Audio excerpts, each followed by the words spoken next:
Assalamualaikum warahmatullahi wabarakatuh. Semoga kita semuanya selalu dalam keadaan sehat walafiat lahir dan batin dalam ridho Allah Subhanahu wa taala. Pada hari ini saudara-saudaraku semuanya, kita memperingati nuzulul Quran. Peristiwa agung yang menjadikan manusia mendapatkan satu petunjuk yang berpengaruh sekali dalam kehidupan dunia dan akhirat. Apa yang sebetulnya kita peringati? Kalau kita sekedar memperingati, maka itu tidak banyak arti.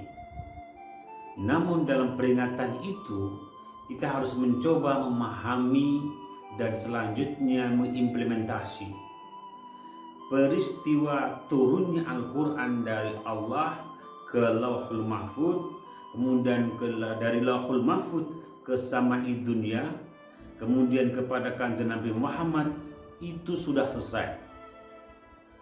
Kemudian yang perlu kita peringati sekarang adalah bagaimana menurunkan Al-Quran ya, dari teks yang sudah disusun oleh para ahli ya, yang itu dimulai semenjak Sayyidina Utsman dulu ya, menjadi mushaf Utsmani ya, ditulis dengan rapi sehingga mudah dibaca dan dipelajari. Nah, maka sekarang menuzulkan Al-Quran itu berarti kita harus melakukan sebuah proses agar Al-Quran yang sudah turun kepada Nabi Muhammad SAW itu mewujud dalam perilaku kita sehari-hari. Maka ada dua hal yang harus kita pahami dalam hal ini, yaitu menuzulkan dalam artian proses dan juga menuzulkan dalam artian substansi. Secara proses, sekali lagi, turunnya Al-Quran dari Allah kepada Nabi Muhammad sudah selesai. Yang perlu kita proses sekarang bagaimana menurunkan Al-Quran dari Rasulullah kepada perilaku kita sehari-hari. Tentu ini prosesnya panjang. Ada proses penulisan, ada proses membaca, ada proses menerjemahkan, ada proses menafsirkan, ada proses melakukan akulturasi dan adaptasi dengan budaya kita. Dan dari si waktu ya 15 abad yang lalu Quran itu turun kepada Nabi Muhammad sampai kepada kurun waktu kita, ini sebuah proses yang panjang melalui mata rantai yang juga panjang dari ulama-ulama ya sampai kepada kita. Oleh karena itu, menuzulkan Al-Quran harus melalui proses yang benar, jangan instan. Umumnya kalau kita mempelajari Al-Quran secara instan, tidak melalui proses dan mempertimbangkan keilmuan yang sudah diwariskan oleh para ulama-ulama itu, justru akan melahirkan pemahaman yang salah sehingga membangun perilaku yang salah juga. Saya kira munculnya radikalisme dalam agama lebih banyak dilatar belakangi oleh cara memahami Al-Quran yang instan ini, tidak memahami sebuah proses yang panjang sehingga tidak juga menghormati ulama-ulama yang sudah terlebih dahulu berpikir panjang, mendalam bagaimana memahami Al-Quran sesuai dengan perkembangan zaman ya. Oleh karena itu, belajarlah Al-Quran, belajarlah menuzulkan Al-Quran melalui ahli-ahlinya, melalui lembaga-lembaga yang memang secara khusus diperuntukkan untuk itu. Dari sisi substansi, hal yang mungkin perlu kita pahami dalam proses menuzulkan Al-Quran adalah bagaimana kita melakukan proses desekularisasi di dalam memahami ayat-ayat Al-Quran. Selama ini saya melihat bahwa umat Islam di dalam memahami Al-Quran itu, dia memisahkan antara ayat kauniyah dan ayat kauliyah. Seakan-akan ayat kauniyah yang terwahyukan, yang terkatakan, yang termaktub di dalam mushaf, itu terpisah dengan ayat kauniyah yang berupa alam semesta yang sangat luas ini. Padahal Al-Quran sendiri sudah menjelaskan bahwa ayat-ayat Allah itu ya ada yang termaktub di dalam qaul mushaf Al-Quran dan juga termaktub di dalam luasnya alam semesta ini.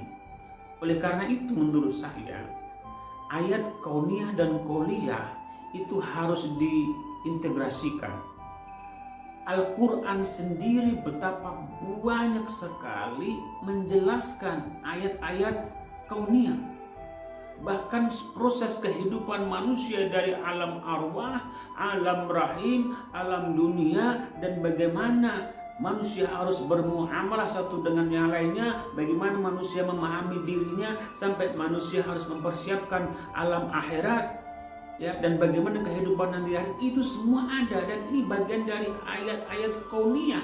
Ya, belum lagi Allah menceritakan bagaimana alam ini semula jadi diciptakan, bagaimana prosesnya, bagaimana langit, bintang, gemintang, bumi, air, udara, lautan dan sebagainya, semuanya dijelaskan dalam Al-Quran. Artinya Al-Quran sendiri sebagai ayat qauliyah menjelaskan tentang kauniyah. Oleh karena itu dalam konteks akademik jangan dipisahkan ini. Seakan-akan orang yang mempelajari ayat qauliyah itu masuk dalam ranah perguruan tinggi agama Islam, dan itu yang akan menjamin dia masuk surga, dan itu yang dianggap sebagai ilmu-ilmu keislaman. Sementara ayat-ayat kauniyah yang dipelajari oleh kawan-kawan IPA, fisika, kimia, biologi, geografi, astronomi itu terpisah dari ayat qauliyah. Ya, padahal ini satu kesatuan. Apa yang dipelajari oleh saintis, ya, ahli-ahli sains itu sebetulnya juga sedang memahami ayat-ayatnya Allah. Saya kira fungsinya sama. Ketika seseorang secara akademik mempelajari ayat, dia bisa menemukan Allah Subhanahu wa Ta'ala dari ayat itu. Kita bisa memperkuat iman melalui ayat qauliyah. Kita bisa juga membangun keimanan dan rasa ketuhanan kita dengan mempelajari ayat-ayat kauniyah yang tersebar di alam semesta ini. Lihat saja surah Ar-Rum, terlalu banyak Allah menyebutkan wa min ayatihi yang itu dinisbahkan kepada penciptaan alam, ya, dan dinisbahkan juga kepada manusia yang termasuk bagian daripada alam.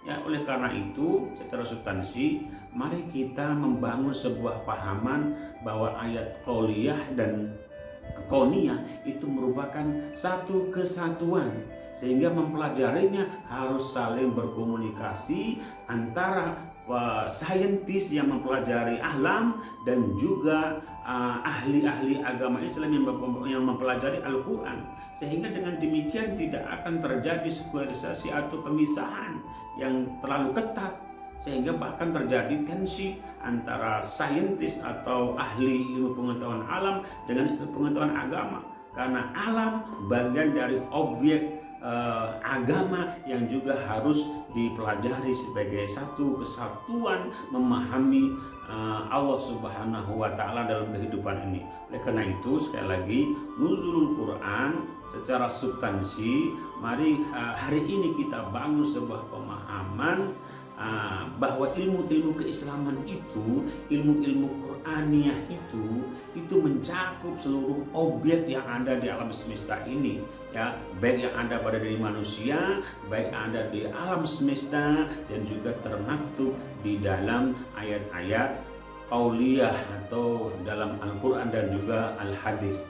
Ya, dengan demikian PR kita semuanya dalam menuzulkan Al-Quran bagaimana mengintegrasikan antara ayat kauniyah dengan qauliyah sebagai satu kesatuan untuk menemukan yang maha satu, yang maha esa, yaitu Allah Subhanahu wa Ta'ala, yang itu kemudian membangun sebuah kesadaran untuk selalu taat kepada Allah dan kemudian menghadirkan perilaku yang santun, perilaku yang sesuai dengan apa yang dikehendaki oleh Allah Subhanahu wa Ta'ala, pun sesuai dengan keadaan perkembangan zaman kita. Semoga pada hari ini kita semuanya diberi kekuatan oleh Allah Subhanahu wa Ta'ala untuk menuzulkan Al-Quran dalam kehidupan kita sehari-hari, baik secara individu, secara sosial, maupun bahkan secara nasional dan global. Semoga Allah meridai. Wassalamualaikum warahmatullahi wabarakatuh.